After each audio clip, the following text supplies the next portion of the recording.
शन्नो मित्रः शं वरुणः शन्नो भवत्वर्यमा शन्न इन्द्रो बृहस्पतिः शन्नो विष्णुरुक्रमः नमो ब्रह्मणे नमस्ते वायो त्वमेव प्रत्यक्षं ब्रह्मासि त्वमेव प्रत्यक्षं ब्रह्म वदिष्यामि ऋतं वदिष्यामि सत्यं वदिष्यामि तन्मामवतु तद्वक्तारमवतु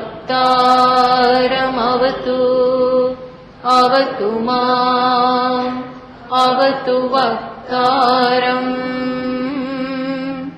ॐ शान्ति शान्ति शान्तिः।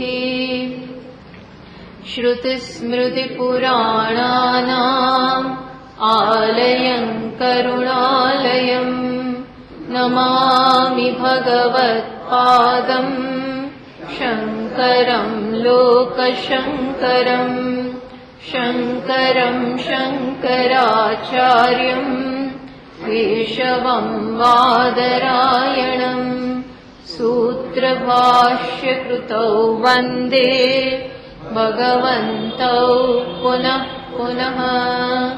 ईश्वरो गुरुरात्मेति मूर्तिभेदविभागिने व्याप्तदेहाय दक्षिणामूर्तये नमः। सर्ववेदान्तसिद्धान्त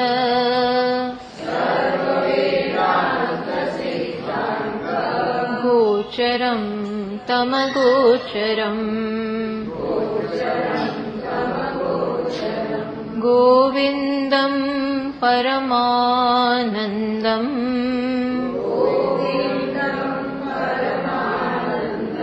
सद्गुरुं प्रणतोऽस्म्यहम्।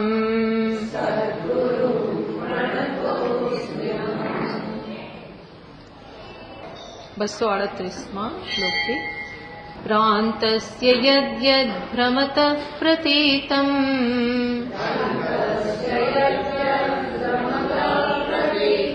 ब्रह्मैव तत्तद्रजतं हि शुक्तितः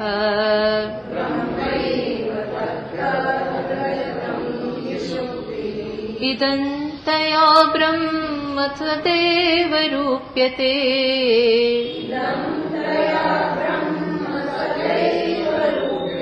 त्वारोपितं ब्रह्मणि नाममात्रम्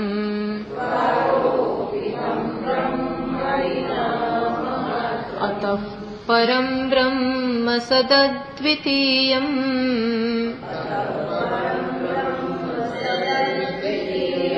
विशुद्धविज्ञानघनं निरञ्जनम्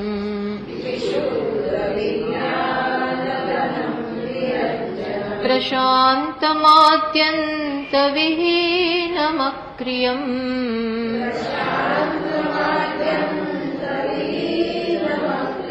निरन्तरानन्दरसस्वरूपम्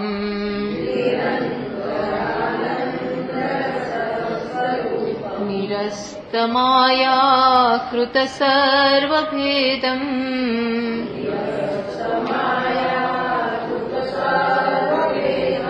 नित्यं ध्रुवं निष्कलमप्रमेयम्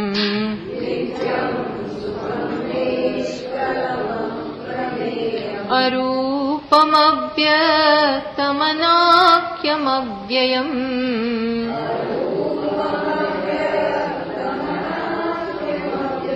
ज्योतिस्वयं किञ्चिदिदं चकास्ति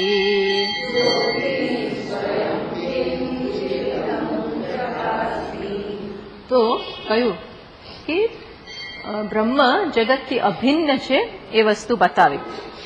અભિન્ન એટલે આપણે કહ્યું કે બ્રહ્મ છે તો જગત છે, બ્રહ્મ વગર જગત સંભવી શકે નહીં. અર્થાત એ પરતંત્ર સત્તા ધરાવે છે. પછી બતાવ્યું રજતમ હિ શુક્તિ હિ, જ્યાં જ્યાં પણ તમને ચાંદીના દર્શન થાય છે ત્યાં ખરેખર શું છે? શુક્તિકા જ છે. જ્યાં જ્યાં પણ ચાંદી દેખાય છે, આભાસ ચાંદીનો જન્મે છે, ત્યાં ખરેખર વાસ્તવમાં શું છે? શુક્તિકા.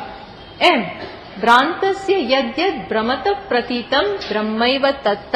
શું છે? ભ્રાંતિને કારણે જ્યાં જ્યાં આપણને જગત દેખાય છે, પ્રતીત થાય છે, એ શું છે? ખરેખર બ્રહ્મ જ છે. એટલે જુઓ, બ્રહ્મ જગત જે દેખાય છે એ વસ્તુ ખરેખર જગત નથી. કોણ છે? બ્રહ્મ જ છે. ટૂંકમાં પરમાત્મા કે આત્મા જગત રૂપે દેખાય છે. જે રીતે ચાંદી એ શું છે? ખરેખર શુક્તિકા. છિપોલી ચાંદી જેવી ભાસે છે. છિપોલી ને ઉપર એવો ભ્રમ જન્મે છે કે આ શું છે? ચાંદી છે. એમ બ્રહ્મ ઉપર અથવા બ્રહ્મ જ કઈ રૂપે પ્રતીત થાય છે? કઈ રૂપે? તો કે જગત રૂપે. હા, તો પ્રતીતિનો વિરોધ નથી. ભલે ને જેમ આપણે પેલા દ્રષ્ટાંતમાં ચાંદી દેખાતી હોય, પણ ચાંદીની બુદ્ધિ જન્મે અને એને લેવાનું મન થાય, એનાથી ધનવાન બનવાનું મન થાય, ચાંદીના ઘરેણા બનાવવાનું મન થાય તો તકલીફ. પણ એમને ચાંદી જોતા હોઈએ, પ્રતીત તો થવાની જ છે. તમે શું કરો? એ તો એવી દેખાવાની જ છે. શુક્તિકા એવી દેખાય જ છે. એમને એમ છોડી દો, અથવા એને એ રીતે માણો તો કોઈ પ્રોબ્લેમ નથી. પણ જો લેવાની કે છોડવાની કે પકડવાની કે વેચી દેવી આવી કંઈ પણ વૃત્તિ જન્મી તો ક્યાંક અજ્ઞાન રહેલું છે. તો અજ્ઞાન છે. બાકી ભલે ને દેખાતી, આપણને શું વાંધો છે? દેખાય ત્યારે પણ આપણે જાણીએ છીએ કે ભાઈ આ તો વાસ્તવમાં છિપોલી જ આવી દેખાય છે. હા, છિપોલીની માયા, છિપોલી આવી દેખાય છે.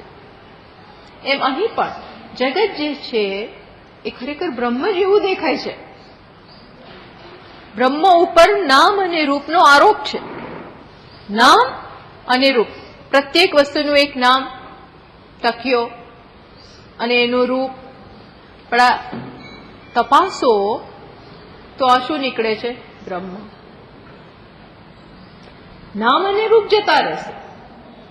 હમણાં તમારી દ્રષ્ટિ આ ચોપડી ઉપર હોય, આ બાજુ હોય, અથવા અત્યારે હમણાં બતાવ્યું મેં, પછી તમે વળી પાછા મારા શબ્દો સાંભળવામાં મગ્ન થઈ ગયા, તો આ તક્યો જતો રહ્યો. હવે શબ્દો આવી ગયા. પછી હમણાં ધારો કે કોક મોડું આવ્યું અને આમથી આમ અંદર બેઠું, તો તમારી દ્રષ્ટિ મારા શબ્દો ઉપરથી પણ જતી રહેશે અને શેના ઉપર આવશે? કોણ આવ્યું, કેવું દેખાય છે, શું છે, ટૂંકમાં ત્યાં જોવા મળશે. તો ત્યારે શું ગયું? નામ અને રૂપ ગયા. આ એક નામ રૂપ ગયું, બીજું નામ રૂપ ગયું, ત્રીજું નામ રૂપ ગયું. નામ રૂપ જતા જાય છે, પણ કોણ ત્યાં હોય છે? બ્રહ્મ. અસ્થિ ભાતિ સત્તા, સ્ફુરતતા. સત્તા એટલે અસ્થિ, સ્ફુરતતા એટલે ચૈતન્ય. એ હોય છે. હા, એ ક્યાંય જતું નથી હોતું. તો જનારું છે એ પેલો આભાસ આપણી નજરમાંથી ખસી જાય, આપણા ધ્યાનમાંથી ખસી જાય. પણ કોણ આપણા ધ્યાનમાંથી ખસે નહીં? ધ્યાનમાંથી અત્યારે એ બી ખસી જાય છે, પણ જે ખરેખર ખસતું નથી એ વૃત્તિ રૂપે ખસી જાય છે. વૃત્તિ ખસે, એકબીજાને એકની જગ્યાએ બીજી વૃત્તિ આવી જાય. પણ વૃત્તિનો જે પેલું મસાલો છે, વૃત્તિ જેની બનેલી છે, એ સચ્ચિત આનંદ, એ ક્યાંય જતું આવતું નથી. તો એ જ સાચું છે, એ જ અધિષ્ઠાન છે. બીજું બધું શું છે? અધ્યારોપ. બીજું બધું શું છે? અધિ આરોપ. અધિષ્ઠાન ઉપર થયેલો આરોપ. એ કહ્યું. હવે મેં કહ્યું એ પ્રમાણે 4 શ્લોકમાં શું કહે છે? તત્પદાર્થમ ઉપસંહરતી. હવે તત્પદનો ઉપસંહાર કરે છે. તત્પદને બે રીતે સમજાવતા હોય છે. તત્પદ સગુણ રૂપે પણ સમજાવે. ઈશ્વર, સગુણ એટલે ઈશ્વર, વિરાટ સ્વરૂપ. એ રૂપે પણ બતાવે અને તત્પદને નિર્ગુણ રૂપે પણ બતાવે. આ બંને રૂપે બરોબર છે. તો અહીં આ 4 શ્લોકમાં એને મુખ્યત્વે કઈ રીતે બતાવે છે? નિર્ગુણ રૂપે. હા, નિર્ગુણ. તો શું કહે છે? અતઃ પરમ બ્રહ્મ સદ અદ્વિતીયમ. કેવું છે બ્રહ્મ? આપણે આ ગયા વખતે જોયું, એકમ એવ અદ્વિતીયમ, એના સિવાય બીજું કઈ છે નહીં. પછી શું કહ્યું? વિશુદ્ધ વિજ્ઞાન ઘનમ નિરંજનમ. એ શુદ્ધ છે, આનંદ સ્વરૂપ છે, વિજ્ઞાન સ્વરૂપ છે, ચૈતન્ય માત્ર. જ્યારે વિજ્ઞાન કે ને ત્યારે સમજવાનું વિશેષ વિજ્ઞાન નહીં, વિશેષ વસ્તુનું જ્ઞાન નહીં. કયું? નિર્વિષય. અત્યારે શબ્દો બધા વિશેષ કહેવાય, આ બધા વિશેષનું જ્ઞાન કહેવાય. ફિઝિક્સ, કેમિસ્ટ્રી, ઇતિહાસ, ભૂગોળ, ગણિત, ભૂમિતિ, આ બધા કેવા જ્ઞાન છે? વિશેષના જ્ઞાન. કોણ શું કરે છે, આવે છે, જાય છે, આ બધા વિશેષનું જ્ઞાન. પણ એ વિશેષના જ્ઞાનમાં પણ પેલું નિર્વિશેષ હોય છે. નિર્વિશેષ વિશેષના વેશમાં દેખાતું હોય છે. એ કોઈક વેશ પહેરે ત્યારે જ દેખાય આપણને. વેશ ન પહેર્યો હોય નિર્વિશેષે તો કઈ રીતે દેખાય? દેખાય ને કઈ રીતે જણાય? છું છું છું, ભાસ. જેનો ભાસ થયા કરે, ભાસ થાય ને જાય, થાય ને જાય, એવું ફ્લિકર નહીં, પણ જે બધા જ્ઞાનની પાછળ હોય એનો હોવાપણું હંમેશા હોય છે, અને હોવાપણાનું જ્ઞાન હંમેશા હોય છે. એટલે કહ્યું વિજ્ઞાન ઘનમ. પછી નિરંજનમ, એમાં એકેય ગુણ નથી, એકેય કાલિમા નથી, કોઈ પ્રકારની કાલિમા એટલે અવિદ્યા, અવિદ્યા નથી. અને અવિદ્યાના 3 ગુણ, સત્વ, રજસ, તમસ, તો એનામાં નથી.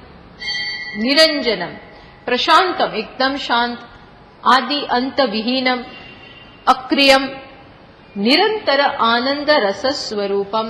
નિરંતર, નિરંતર આનંદ રસ સ્વરૂપમ. એ આનંદમાં વધારો ઘટાડો એ કશું નથી થતો. એક સરખું, એક સરખું એટલે આમ બસ એક સરખું કોઈ ચાલે વસ્તુ તો આપણે બોર થઈ જઈએ. કોઈ પણ વસ્તુ એક સરખું ચાલે ચાલે ચાલે તો આપણે બોર થઈ જઈએ. તો કે ના, એવું બોર થવાય એવું નથી. આ બોરિંગ, બોરિંગ એટલે કંટાળાજનક આનંદ નથી. આ તો કેવું છે? નિર્વિશેષ હોવાને કારણે કોઈ એમાં કંટાળો નથી. જો વિશેષ વાળું હોત ને, ધારો કે આ ફૂલને કારણે આનંદ આવતો હોય, તો શું થાય? આ ફૂલ તો બિચારું એકદમ સરસ ખીલેલું હોય, તાજી તાજી એની સરસ તાજા ફૂલની સુગંધ હોય, દેખાવ હોય, ત્યારે એનો આનંદ એક પ્રકારનો આવે. અને હવે બિચારું કરમાઈ જાય, પછી તો આ વાગે, રાખ્યું ને પછી એવું કડક થઈ જાય તો વાગે. ફૂલોની પથારી આમ સરસ, પણ વાગે પછી આ કડક થઈ જાય, પછી વાગે, ખૂંચે. અર્થાત આ બધી વસ્તુઓ આનંદ આપે, પણ કેટલું ક્ષણિક. જયારે આ કેવું છે? નામ અને રૂપનો આનંદ ક્ષણિક છે, જવાવાળો, આવવાવાળો, અને હોય ત્યારે એ કેટલું ટકે એ કઈ ખબર નથી. ખરો આનંદ તો શેમાં છે? નિર્વિશેષ. અને એમાં આનંદ માટે કઈ કરવું નથી પડતું. એ આનંદ શેનો છે? ત્યાં દુઃખનું કોઈ કારણ જ નથી, દુઃખનું કોઈ કારણ જ નથી. હવે જે દુઃખના અત્યારે કારણ છે ને એ ત્યાં નથી, એવું જ સમજી લો ને. અત્યારે જે આપણા જીવનમાં દુઃખના કારણ છે એ એકેય ત્યાં નથી, એકેય નથી. તો પછી સ્વામીજી અમારા જીવનમાં સુખના કારણ છે, તો એ નહીં હોય તો કે ના, એ નહીં. પણ એ સુખ એ કેવું છે જરા તપાસજો. જીવનમાં જે સુખના કારણો છે એ કેવા છે? એ કઈ સતત સુખ નથી આપતા. હા, પુત્ર ગમતો હોય નાનો, પણ પછી એ કપડા બગાડે તો ના ગમે. નાનું નાનું પેલું બાળક હોય ને એ થોડી વાર બહુ ગમે, પછી ભેંકડા તાણે, પછી કંઈક માગ કરે, આમ કરે, તેમ કરે, તો કે એની માને આપી દો, હવે આ એની માને આપી દો. અથવા કે છે ને સ્વામીજી મહારાજ કે આ પત્ની બહુ પ્રિય હોય, પણ પછી આખો દિવસ ઓફિસમાં ફોન કર્યા કરે, આખો દિવસ ફોન કરે. તો કે ભાઈ કામ કરવા દો, હવે અમને ફોન ના કરો, તમે મને કોન્સન્ટ્રેટ. ક્યાં સુધી આ બધું? એકેય વસ્તુ સતત આપણને ગમતી નથી. કહેવાનું તાત્પર્ય શું છે કે આ કોઈ ખરેખરો સુખ ટકતું હોતું નથી. આત્મા કેવો છે? રસ સ્વરૂપ. પછી કયું? નિરસ્ત માયાકૃત સર્વભેદ. નિરસ્તાહા માયાકૃતાહા સર્વાભેદાહા યસ્માત. જેમાંથી માયાથી જન્મેલા બધા ભેદ જતા રહ્યા છે. જતા રહ્યા ને, કોઈ દિવસ આવ્યા જ નથી. માયા ભેદ ઉત્પન્ન કરે. નામ અને રૂપે માયાનું કારણ છે. આ એકમાં આટલો વિશેષ, બીજામાં ઓછો, બીજામાં વધારે, આ ઘટ, આ બધું માયાનો ખેલ છે. માયામાં જ છે આ બધો ભેદ. જોકે માયા એ કઈ ભેદ, અવિદ્યાને કારણે આપણે આ વસ્તુ આનાથી અલગ છે એવું માનીએ છીએ. ખરેખર કોઈ વસ્તુ અલગ જ નથી. બધું નામ અને રૂપના સ્તરે પણ તત્વ તો એક જ છે. એટલે અવિદ્યા જ ભેદ જન્માવે છે. એવા કોઈ ભેદ ત્યાં ન હોવાને કારણે કેવું છે? નિરસ્ત માયાકૃત સર્વ ભેદમ. કોઈ ત્યાં ભેદનો લાગણી જ છે નહીં. પછી શું કે છે? નિત્યમ ધ્રુવમ નિષ્કલમ અપ્રે. નિત્યમ, નિત્યમ એટલે શું? અહીંયા કે છે,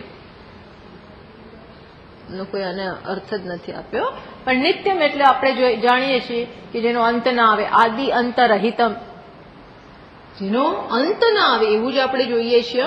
બાકી હંમેશા એક વસ્તુનો એન્ડ આવી જશે, એની ધાસ્તી, એનો ભય રહેતો જ હોય છે. જો દરેકે દરેક વસ્તુનો આપણને ભય હોય છે, કારણ કે જતી રહેવાની છે. કોઈ પણ વસ્તુ આવીને જવાની છે. એટલે એ જેવો અંત નજીક આવતો જાય, હું તો કહું કે અંત નજીક ના આવે હોય, પણ એ મગજમાં તો છે જ કે આવશે આવશે આવશે, એન્ડ આવશે, એન્ડ આવશે. સર્વે સંયોગાહા વિયોગાંતાહા. ખબર છે કે આ છૂટું પડવાનું જ છે, એટલે એનો ભય તો હોય જ છે. દીકરી હોય પણ આપણને ખબર જ છે કે એનો ટાઈમ આવશે ત્યારે આ શું કે છે, આપણે પારકા શું કહેવાય, પારકુધન છે. પહેલેથી બહુ વાલી હોય પણ ખબર જ છે. એટલે મોટી થવા માંડે ને, મા બાપને ગમે નહીં કે આ પાછી જતી રહેશે. અને લગ્ન બગ્ન બધું નક્કી થઈ જાય ને પછી આમ એક બાજુ આનંદ હોય પણ બીજી બાજુ રડવું આવતું હોય કે આ જશે, હવે આ જશે, હવે આ જશે, હવે આ જશે. અને પેલીને પણ ના ગમે. આમ જવાનો આનંદ હોય, સાથે બીજી બાજુ દુઃખ પણ હોય કે મા બાપનું ઘર છૂટી જશે. એટલે આ જગતનું બધું સુખ આવું છે. આ સુખ બધું આવું છે. એક બાજુ ગમે, ગમાવડાવે, મીન્સ એક બાજુ સારી હોય, બીજી બાજુ કેવી હોય. જનક રાજા શું વિલાપ કરે છે. જનક રાજા, હા, બીજાની તો આપણે વાત જ નથી કરતા. જનક રાજા વિદેહ છે, હે, છતાં પણ સીતાજી જાય છે સાથે એટલું એમને વિલાપ થાય છે, નથી સહન કરી શકતા. કેમ? કારણ કે આ દીકરી જતી રહેશે.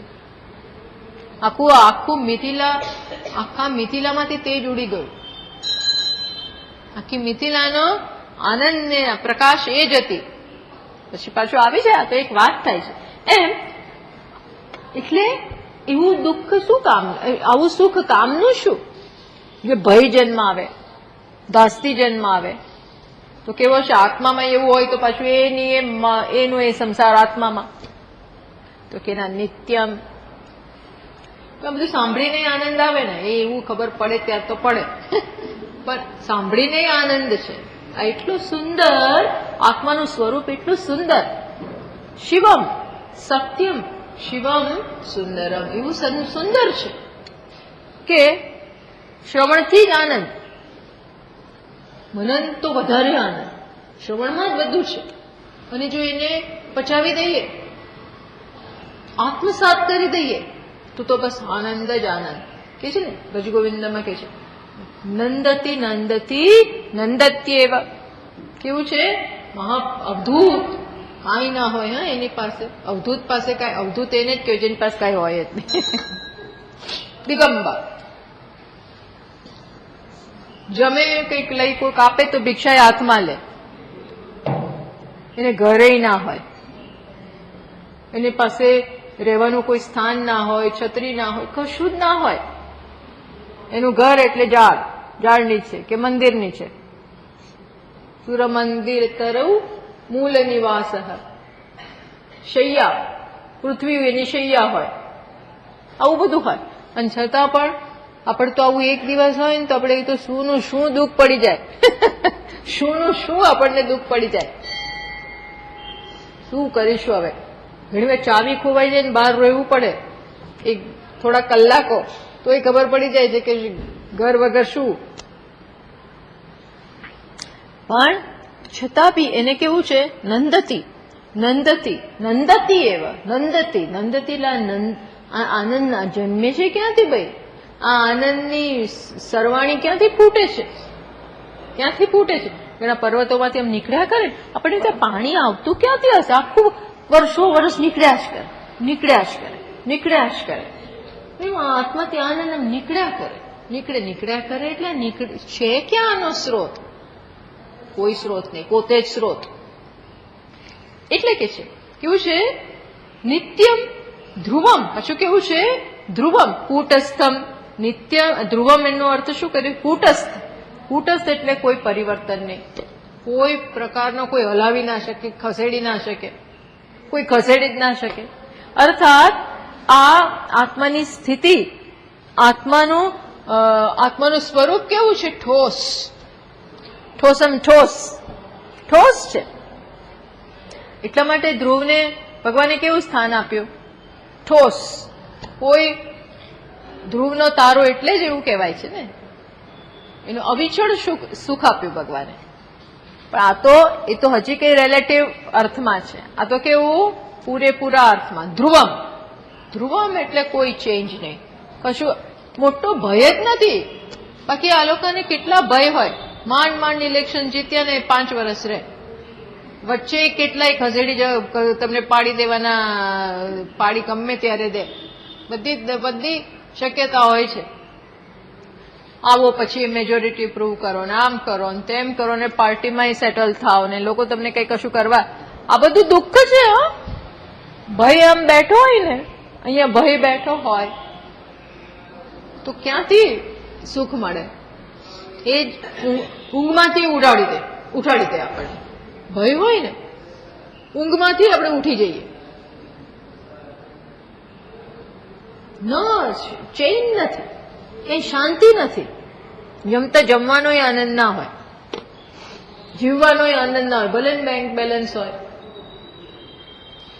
નથી હોતો આનંદ. આ બધું શેને કારણે? ભય હોય છે. એ ભય દરેકનો અલગ અલગ વસ્તુ માટે હોય, દરેકને પોતાના પ્રોબ્લેમ્સ હોય. આત્મા કે ધ્રુવ, નો ભય, ન કોઈ ખસેડી જ ના શકે. પછી શું છે?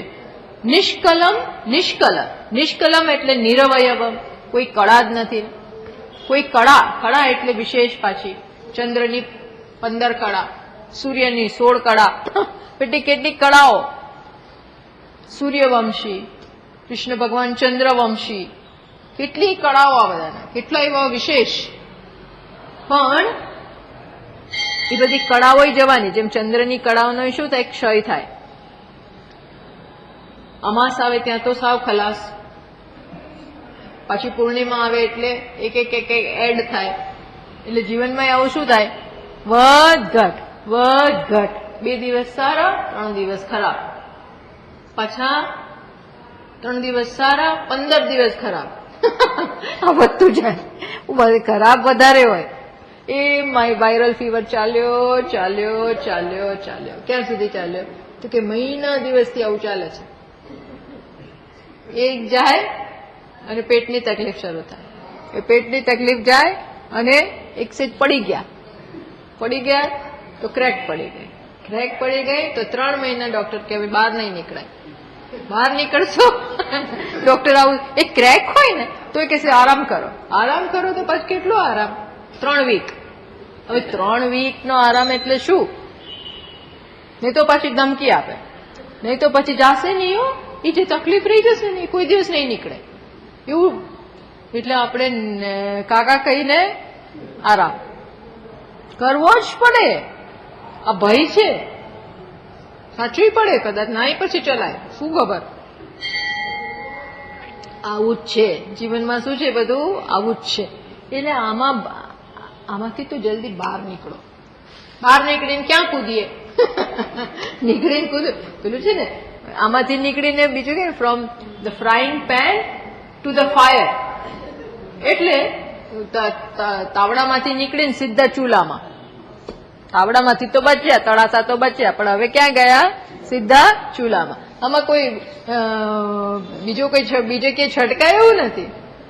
ચલો અહીંથી નીકળીએ તો ત્યાં, ત્યાંથી નીકળીએ તો ત્યાં, બધે આવું જ છે. એટલે ક્યાં જવાનું? ક્યાંય જવા બવાનું નહીં. ક્યાં જવાનું? આત્મામાં. આત્મામાં જવાનું તો છે જ નહીં, એ તો સમજવાનું જ છે. આત્માને શું કરવાનું? સમજવાનું. ત્યાં ઉત્તર ચડ કૂદકા બુદકા આ કશું નથી કરવાનું. બસ જેવું જ. એની ખોટી સમજ એટલે દુઃખ, એની સાચી સમજ સુખ, નિરંતર આનંદ. બસ આટલું જ કરવાનું છે. નિષ્કલમ અપ્રમેયમ. અપ્રમેયમ એટલે શું? ફલ વ્યાપ્તિ રહિતમ. અપ્રમેયમ એટલે જેમ બીજી બધી વસ્તુઓને તમે જોઈ શકો, પ્રત્યક્ષ બનાવી શકો, ઇન્દ્રિયો એને જોઈ શકે છે. આપણે કહીએ હું લાગણી અનુભવી શકું છું, તમારા હૃદયની લાગણી હું અનુભવી શકું છું. કોઈ બેન હોય બહુ જ ભાઈનું ધ્યાન રાખતી હોય, દીકરી માતાનું ધ્યાન રાખતી હોય, માતા પુત્રનું ધ્યાન રાખતી હોય, તો આપણે કહીએ ને તમારી લાગણી મને અનુભવાય છે, તમારો પ્રેમ હું અનુભવી શકું છું. આ બધું શું છે કે માધ્યમ દ્વારા ઇન્દ્રિયો અથવા મન અથવા બુદ્ધિથી પણ આપણે વસ્તુને સમજી શકીએ. આ બધું શું છે? સમજી શકાય છે, અનુભવી શકાય છે, જોઈ શકાય છે. ખ્યાલ આવ્યો? એમ આત્મા પણ જોઈ શકાય, અનુભવી શકાય. તો કે ના, શું છે? અપ્રમેયમ.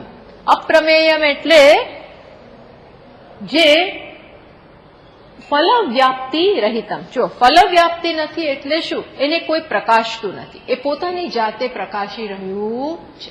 આ તક્યો છે કે કોઈ પણ એક પદાર્થ લો, આ ફૂલને જ્યારે જોવું હોય ત્યારે બે પ્રક્રિયામાં, આ ટેકનિકલ વસ્તુ છે, બે પ્રક્રિયામાં આનું જ્ઞાન થાય. આ ગુલાબનું જ્ઞાન કેટલી પ્રક્રિયામાં થાય? બે પ્રક્રિયામાં. પહેલા શું થાય? વૃત્તિ વ્યાપ્તિ, અને પછી થાય ફલ વ્યાપ્તિ. આવું કહેવામાં આવે છે. વૃત્તિ વ્યાપ્તિ એટલે શું? આ ફૂલ પડ્યું હોય, પછી સાથે આ ગુલાબનું ફૂલ છે અને આ છે ગલગોટો. આ ગલગોટો છે અને આ ગુલાબ છે. હા, બંને બાજુમાં છે. પણ આનું વૃત્તિ વ્યાપ્તિ એટલે શું? આનું જ્ઞાન પહેલા બે સ્ટેજમાં થાય, બે તબક્કામાં. તો પહેલો તબક્કો કયો? પહેલા આ ચક્ષુ દ્વારા ચૈતન્ય મનમાં આવે, પછી ચક્ષુ દ્વારા બહાર નીકળે અને આ ફૂલને ગ્રહણ થાય.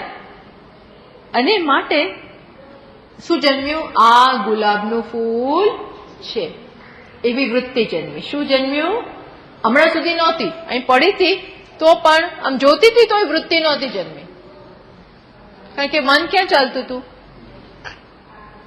કોઈક બીજા વિષયમાં હોય. આપણે જોતા હોય ને તોય જોતા નથી. આપણે જોઈએ બેનની સામે પણ જોતા નથી. એટલે ખબર, તમે કાલ આવ્યા હતા તો કે બેઠી હતી તો ખરી તમારી સામે. આપણને એમ કે તમારી સામે તો બેઠી હતી માતાજી. આપણે થોડીક વાર પૂછીએ કે તે હમણાં દેખાતા નથી. હો ભાઈ, હમણાં દેખાતા નથી. તો કે દરરોજ આવું છું, તમારી સામે જ તો બેસું છું. પણ આપણને શું નથી થયું? શું ના થયું? વૃત્તિ વ્યાપ્તિ નથી થઈ હોતી. એ બેનને જોયા હોય તોય ના જોયા, કારણ કે એ ગઈ, ચક્ષુ ત્યાં ગયા, પણ એની સાથે મને એ વ્યક્તિની છબી અંદર ફોટો ના પાડ્યો. ટૂંકમાં એ વૃત્તિ જન્મી નહીં. મન બીજે હતું. મન બીજે હોય એટલે ચક્ષુ જુએ છતાં પણ એ આપણે રજીસ્ટર કરતા નથી, એ બેસતું નથી મનમાં, અને માટે વૃત્તિ પણ જન્મતી નથી.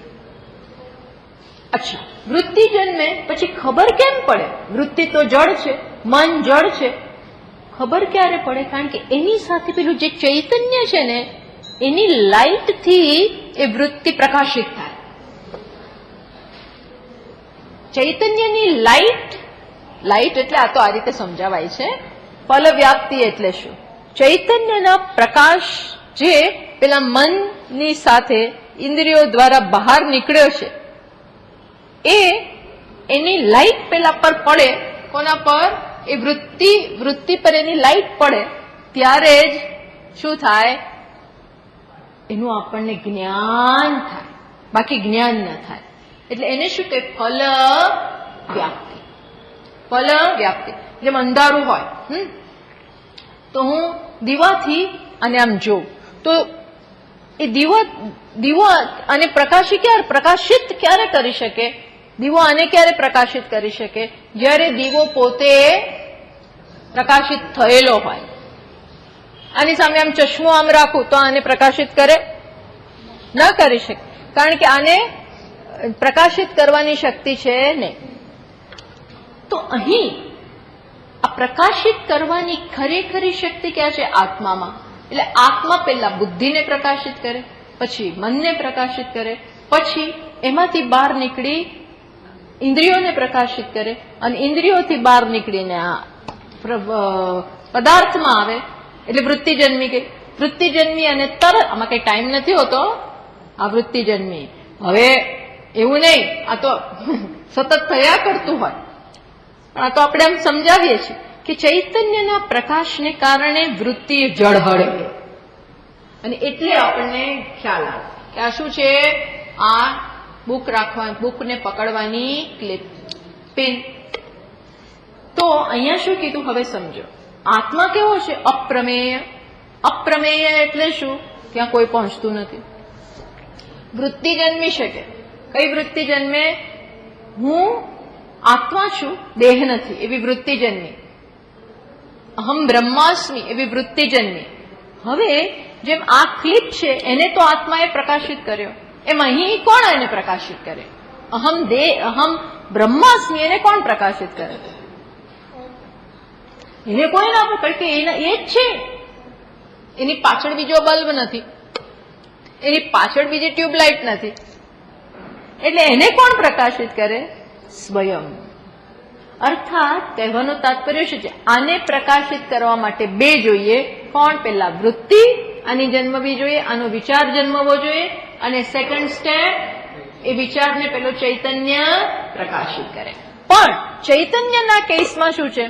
વૃત્તિ જન્મે ઇઝ ઇનફ. કઈ વૃત્તિ જન્મે? ખોટી વૃત્તિની જગ્યાએ સાચી વૃત્તિ જન્મે એટલું પૂરતું છે. પછી ચૈતન્ય તો પોતે જ છે, એટલે પ્રકાશિત કરવાની જરૂર રહેતી નથી. એટલે ફલવ્યાપ્તિ નામનું સ્ટેપ, ફલવ્યાપ્તિ નામનો તબક્કો કોનામાં જરૂર નથી? આત્મામાં. કોનામાં જરૂર છે? એ સિવાયના બીજા બધા પદાર્થો. એ સિવાયના બધા પદાર્થો, જગત, સમગ્ર નામ અને રૂપનો ક્લાસ, સમગ્ર નામ અને રૂપ, એ બધામાં બે તબક્કા થાય. કયા?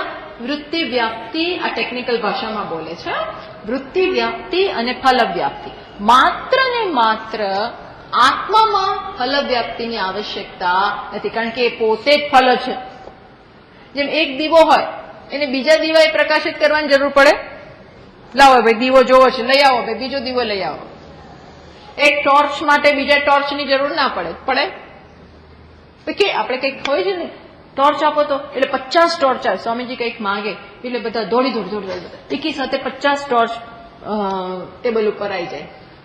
હવે બધી એકને માટે બીજી માટે ત્રીજી, એવું જરૂર છે? એક ઇઝ ઇનફ. એમ કેમ? કારણ કે એક જ દીવાને પ્રકાશિત થવા માટે બીજા દીવાની જરૂર નથી. એમ ચૈતન્યને પ્રકાશિત કરવા માટે બીજા પ્રકાશની આવશ્યકતા નથી. વૃત્તિની આવશ્યકતા ખરી. કેમ? એ પ્રશ્ન છે. વૃત્તિની આવશ્યકતા ખરી, કારણ કે અત્યારે આત્મા પ્રકાશિતો રહ્યો છે. આપણે કોઈને એને પ્રકાશિત કરવાની જરૂર નથી, પ્રકાશિતો રહ્યો જ છે. તો એક જ્ઞાન નથી, એ તો બિચારો પ્રકાશિત જ થાય છે સતત. ચૈતન્ય તો છે જ, છતાં પણ જ્ઞાન છે. આપણે તો શું માનીએ છીએ? હું દેહ છું, હું વિચારો છું, મારે આટલી તકલીફો છે, મને આટલી વ્યાધિ છે.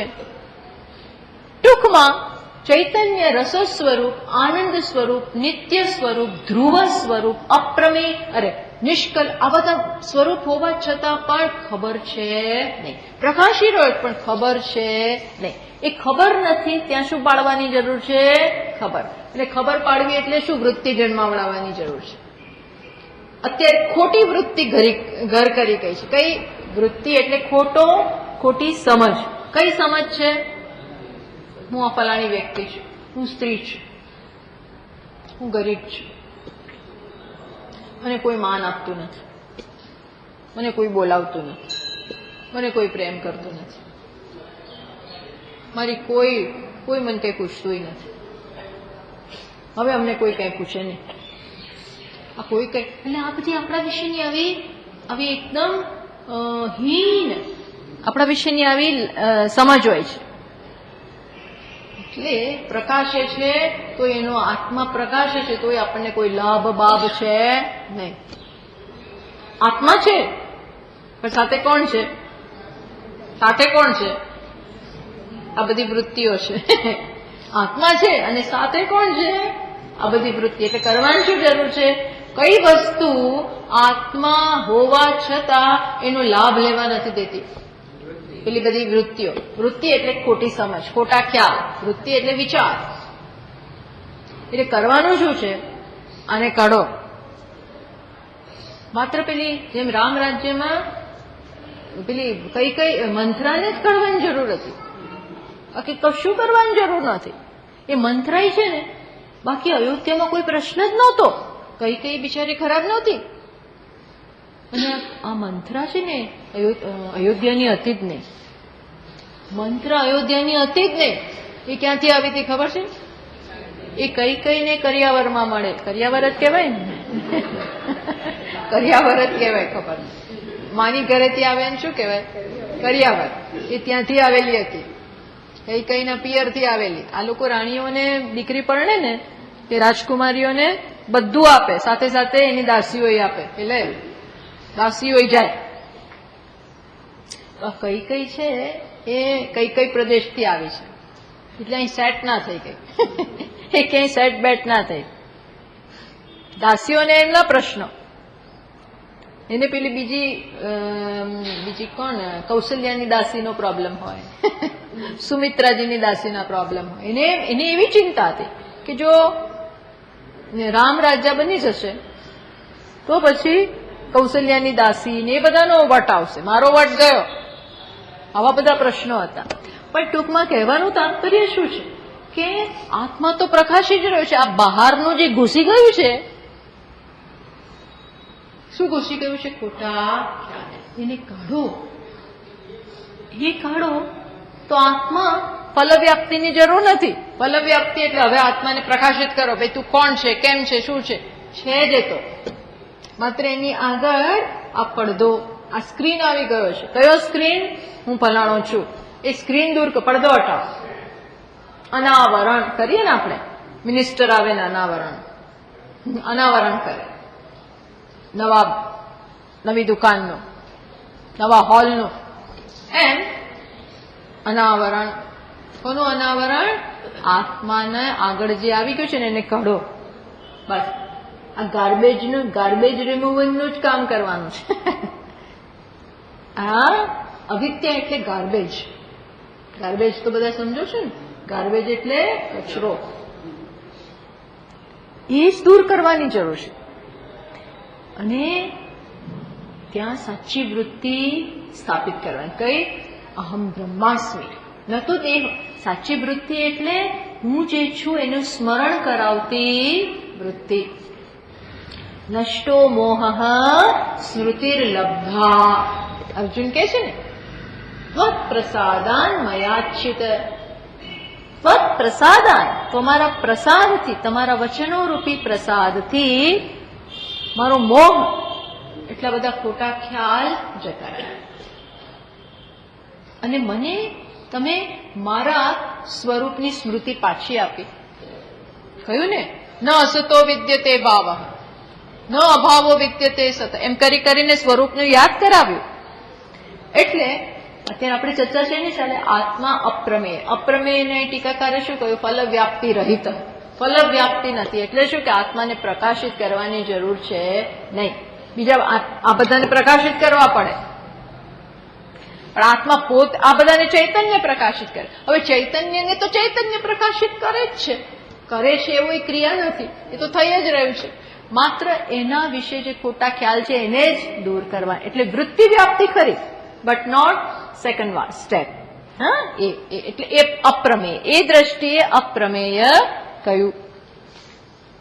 અરૂપમ અવ્યક્તમ, પછી શું કે છે? અરૂપમ, રૂપ એને કોઈ નથી.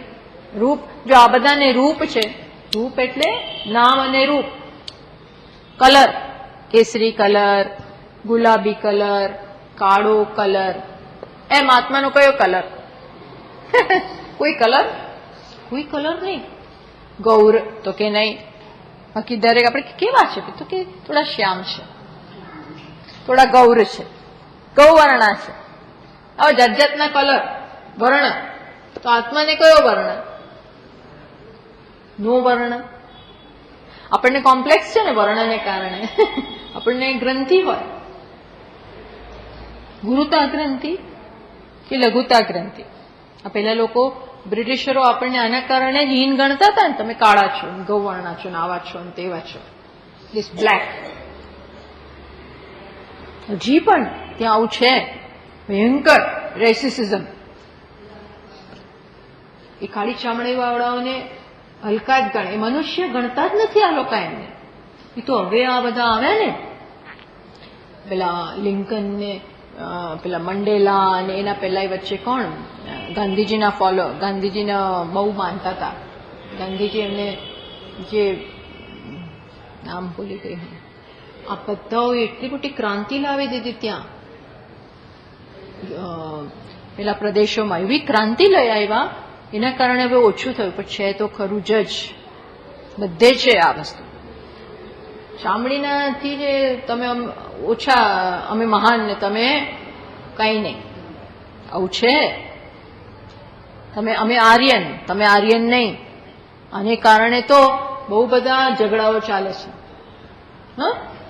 પણ જેના વિશે એ આત્માને કયો રંગ, એનો કયો રંગ? કોઈ રંગ જ નથી, કોઈ રૂપ નથી. એટલે શ્રુતિ કહે છે ઠોકી ઠોકીને, અશબ્દમ અસ્પર્શમ અરૂપમ. એને કોઈ નામ નથી, કોઈ રૂપ નથી, કોઈ ક્રિયા નથી, કોઈ ગુણ નથી. આવું છે એ ટૂંકમાં ઇન્દ્રિયોથી જોવાનો વિષય. એને રૂપ હોય ને તો ચક્ષુ જોવે, એને શબ્દો હોય તો કાન સાંભળે. આમાં આપણો જ અવાજ છે. આપણે ચાલીએ ને તોય અવાજ આવે, ફરીએ તોય અવાજ આવે, અવાજ હોય. નસકોરા બોલે, આ બધા અવાજ છે, આપણો અવાજ છે. આત્માનો શું અવાજ? નો અવાજ. એટલે ઇવન સૂક્ષ્મ શરીરનો કોઈ અવાજ નથી હોતો.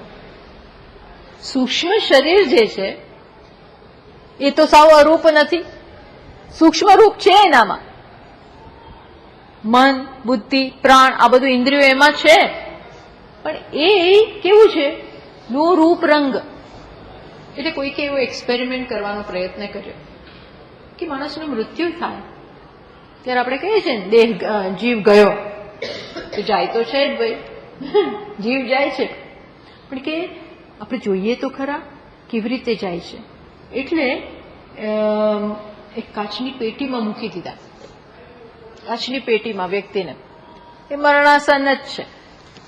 તો એમ કે હવે ખબર પડશે કે સૂક્ષ્મ શરીર ક્યારે નીકળે બહાર.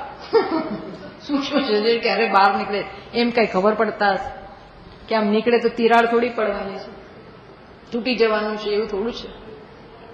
એવું કઈ થોડું છે આમાં. એ અંદર હશે તો બહાર ક્યારે બહાર નીકળી ગયું ને ક્યારે જતું કશું ખબર નથી પડવાની. તો કે ના જુઓ આ બાજુ જરા તિરાડ પડી એટલે એ રસ્તેથી આમ ગયો.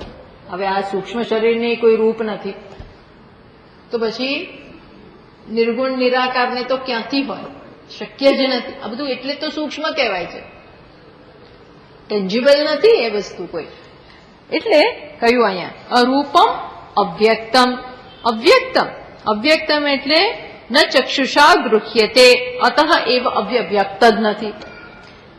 જેનામાં ગુણ હોય એ જ વ્યક્ત થાય, કંઈક હોય તો આમ બહાર નીકળે, દેખાય. અવ્યક્ત, અવ્યક્ત એટલે સૂક્ષ્મ, સૂક્ષ્મથી પણ સૂક્ષ્મ, સૂક્ષ્મથી સૂક્ષ્મ. અણુહો અણિયા, અણુથી પણ અણુ.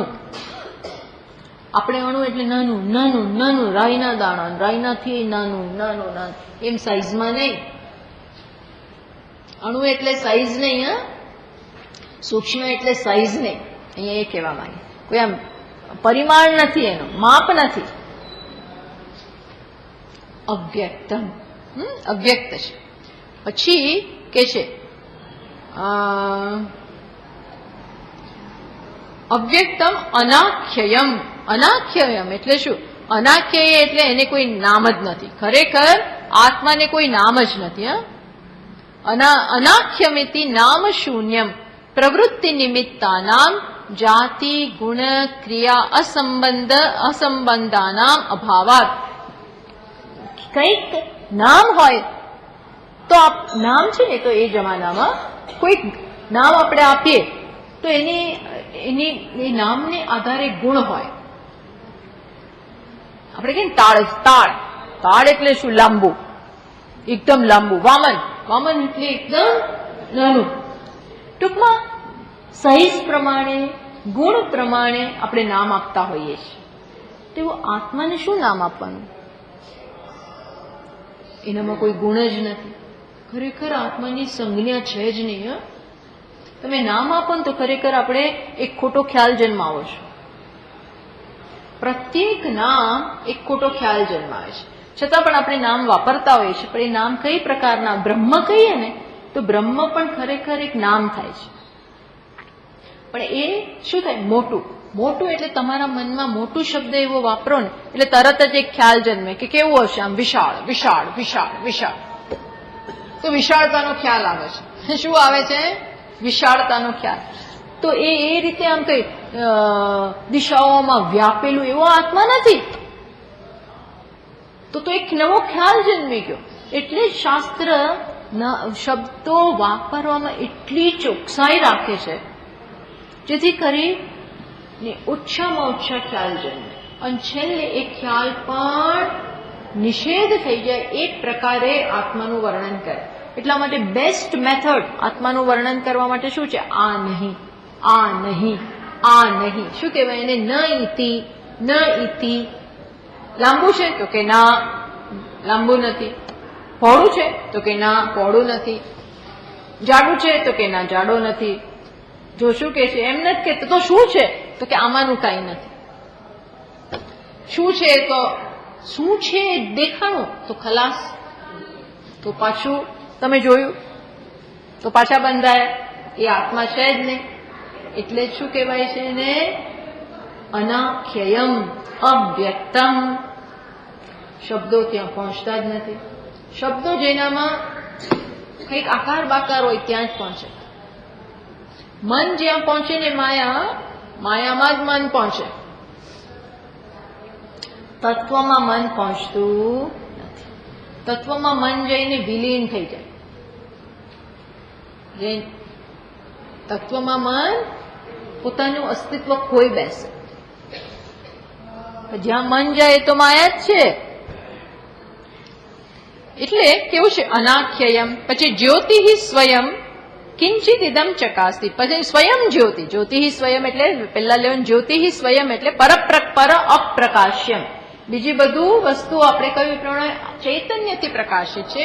ચૈતન્ય કશાથી પ્રકાશિત નથી. ન તત્ર ભાસયતે સૂર્ય, એને સૂર્યના પ્રકાશિત કરે, ન ચંદ્રમા, ન કોઈ કરતા કોઈ પ્રકાશિત કરે નહીં. એ ભાસે છે માટે બીજા બધા ભાસે છે. આવું છે. પછી કિંચિત ઇદમ. શું? તો પછી આ છે શું? કંઈક આવું પ્રકાશિત. જો અહીંયા બી શું કહે છે? જ્યોતિ સ્વયં કિંચિત ઇદમ ચકાસ્તી. આવું કંઈક કહી નથી શકતા શું, એને કઈ રીતે જાણવાનું છે? પોતાના સ્વરૂપથી. આવું કંઈક છે તત્વ. કિંચિત ઇદમ ચકાસ્તી. ચકાસ્તી એટલે શું? પ્રકાશી રહ્યું, પ્રકાશતે. કિંચિત ઇદમ અપરોક્ષમ પ્રકાશતે. અપરોક્ષતયા જાણવાનું છે, અલગ નહીં. પરોક્ષ તો બધું મનથી પ્રકાશિત થાય છે, પ્રત્યક્ષ ઇન્દ્રિયોથી પ્રકાશિત થાય છે. પરોક્ષ છે જે દૂર, એનું કોઈક રીતે જ્ઞાન થાય છે. પણ આ કેવું છે? અપરોક્ષ. આ એકેય માધ્યમ ત્યાં કામ નથી આવતા, પણ આવું કંઈક છે. પ્રકાશતે. શું પ્રૂફ શું છે? પ્રકાશે છે એ છે એનું પ્રૂફ શું છે? કે તું છો એ એનું પ્રૂફ છે. તું જે છો એ જ એનું પ્રૂફ છે. તું છો એટલે શું? હું તો જતો રહીશ હમણાં. તે તું જતો રહીશ પણ પેલું તત્વ જશે નહીં. એ તું છો નું શરીર બદલાશે, પણ એનું પેલું છું પણ તો બીજા યોનિમાં પણ, બીજી એની યાત્રામાં પણ ચાલુ રહેવાનું. ખ્યાલ આવ્યો? આવું છે. પછી હજી આગળ હજી બીજા બે શ્લોકોમાં સરસ રીતે આનું તત્પદનું વર્ણન કરે છે. એ આવતા વખતે જોઈએ. ઓમ પૂર્ણમદઃ પૂર્ણમિદં પૂર્ણાત પૂર્ણમુદચ્યતે પૂર્ણસ્ય પૂર્ણમાદાય પૂર્ણમેવાવશિષ્યતે. ઓમ શાંતિ શાંતિ શાંતિ. હરિ ઓમ. શ્રી ગુરુભ્યો નમઃ. હરિ ઓમ.